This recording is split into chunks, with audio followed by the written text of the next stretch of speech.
Hello my dear students, ಹೇಗಿದ್ದೀರಾ ಎಲ್ಲರೂ? Welcome to Pallavi tutorials. ಮುಂದೆ ಬರುವಂತಹ ಸೆಕೆಂಡ್ PUC ಇತಿಹಾಸ ವಿಷಯಕ್ಕೆ ಸಂಬಂಧಪಟ್ಟ ಹಾಗೆ 10 ಅಂಕದ ಬಹುಮುಖ್ಯ ಪ್ರಶ್ನೆಗಳನ್ನ ಯಾವುದು ಓದ್ಕೊಳ್ಬೇಕು ಅನ್ನೋದನ್ನು ಹೇಳಿದ್ದೆ. ಟೋಟಲ್ ಆಗಿ 9 ಪ್ರಶ್ನೆಗಳನ್ನ ಓದ್ಕೊಳ್ಬೇಕು ಮಕ್ಕಳೇ. 9 ಪ್ರಶ್ನೆಗಳು ಕೂಡ 10 ಅಂಕದ ವಿಭಾಗದಲ್ಲಿ ಬಹುಮುಖ್ಯವಾಗಿ ಬರುವಂಥ ಪ್ರಶ್ನೆಗಳು. ಓದ್ಕೊಳ್ಳಿ ಅಂತ ಹೇಳ್ಕೊಂಡು 9 ಪ್ರಶ್ನೆಗಳನ್ನ ಕೊಟ್ಟಿದ್ದೆ. ಉತ್ತರವನ್ನು ಹೇಳುವಾಗ ಪ್ರತಿಯೊಂದು ಪ್ರಶ್ನೆಗೂ ಕೂಡ ಒಂದೊಂದು ವಿಡಿಯೋ ಮಾಡಬೇಕಾಗತ್ತೆ. ಒಂದೇ ವಿಡಿಯೋದಲ್ಲಿ ಎಲ್ಲ ಪ್ರಶ್ನೆಗಳಿಗೂ ಉತ್ತರವನ್ನು ಹೇಳೋಕ್ಕಾಗಲ್ಲ ಅನ್ನೋದನ್ನು ಹೇಳಿದ್ದೆ.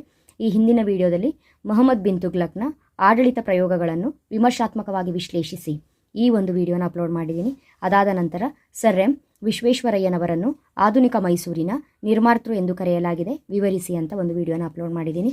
ಈ ಒಂದು ವಿಡಿಯೋದಲ್ಲಿ ಅಶೋಕನ ಜೀವನ ಮತ್ತು ಸಾಧನೆಗಳನ್ನು ಬರೆಯಿರಿ.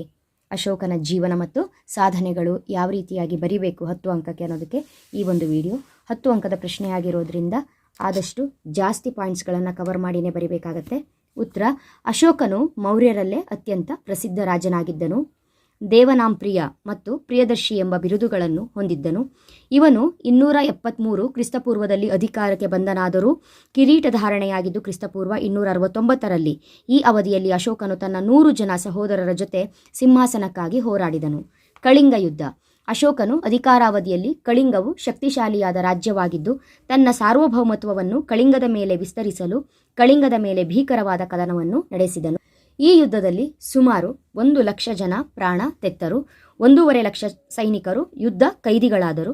ಈ ರಕ್ತಪಾತವನ್ನು ಕಂಡ ಅಶೋಕನು ತುಂಬಾ ದುಃಖತಪ್ತನಾಗಿ ಭವಿಷ್ಯದಲ್ಲಿ ಯುದ್ಧ ಮಾಡಬಾರದೆಂದು ತೀರ್ಮಾನಿಸಿ ತನ್ನ ವಿದೇಶಾಂಗ ನೀತಿಯನ್ನು ಬದಲಿಸಿ ದಿಗ್ವಿಜಯಗಳ ಬದಲಾಗಿ ಧರ್ಮ ವಿಜಯ ಅಂದರೆ ಜನರ ಹೃದಯವನ್ನು ಗೆಲ್ಲುವುದು ನೀತಿಯನ್ನು ತನ್ನದಾಗಿಸಿಕೊಂಡನು. ಉಪಗುಪ್ತನೆಂಬ ಬೌದ್ಧ ಸನ್ಯಾಸಿಯ ಪ್ರಭಾವದಿಂದ ಆತನು ಬೌದ್ಧ ಧರ್ಮವನ್ನು ಸ್ವೀಕರಿಸಿದನು.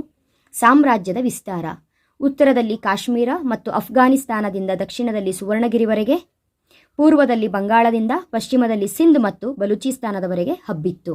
ಅಶೋಕನ ಶಿಲಾಶಾಸನಗಳು: ಅಶೋಕನು ಶಿಲಾಶಾಸನಗಳನ್ನು ಹೊರಡಿಸಿದ ಭಾರತದ ಮೊದಲ ಸಾಮ್ರಾಟ. ಅವುಗಳು ಸಾಮ್ರಾಜ್ಯದ ಉದ್ದಗಲಕ್ಕೂ ದೊರೆತಿವೆ. ಅಶೋಕನ ಕರ್ನಾಟಕದ ಶಿಲಾಶಾಸನಗಳು: ರಾಯಚೂರು ಜಿಲ್ಲೆಯ ಮಸ್ಕಿ, ಕೊಪ್ಪಳ ಜಿಲ್ಲೆಯ ಗವಿಮಠ ಪಾಲ್ಕಿಗುಂಡ, ಚಿತ್ರದುರ್ಗ ಜಿಲ್ಲೆಯ ಬ್ರಹ್ಮಗಿರಿ ಸಿದ್ದಾಪುರ, ಬಳ್ಳಾರಿಯ ನಿಟ್ಟೂರು ಉದಯಗೊಳ್ಳಂ, ಕಲಬುರಗಿಯ ಸನ್ನತಿ. ಮಸ್ಕಿ ಶಾಸನವು ದೇವನಾಂಪ್ರಿಯ ಪ್ರಿಯದರ್ಶಿ ಎಂಬ ಬಿರುದನ್ನು ಹೊಂದಿದ್ದ ರಾಜ ಅಶೋಕ ಬಿಟ್ಟು ಬೇರೆ ಯಾರೂ ಇಲ್ಲ ಎಂದು ದೃಢಪಡಿಸಿದೆ. ಅಶೋಕನ ಧರ್ಮ: ಅಶೋಕನು ಧರ್ಮಕ್ಕೆ ಶ್ರೇಷ್ಠ ಕೊಡುಗೆ ನೀಡಿದ್ದಾನೆ.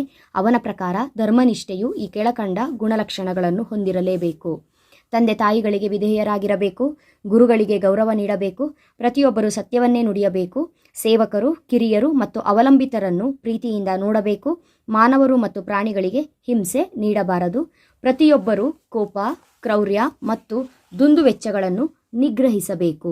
ಬೌದ್ಧ ಧರ್ಮದ ಪ್ರಚಾರಕ್ಕೆ ಅಶೋಕನು ಕೈಗೊಂಡ ಕ್ರಮಗಳು: ಬೌದ್ಧ ಧರ್ಮದ ಪವಿತ್ರ ಕ್ಷೇತ್ರಗಳಾದ ಲುಂಬಿನಿವನ, ಕಪಿಲವಸ್ತು, ಗಯಾ, ಸಾರನಾಥ ಮತ್ತು ಕುಶಿನಗರವನ್ನು ಸಂದರ್ಶಿಸಿದನು.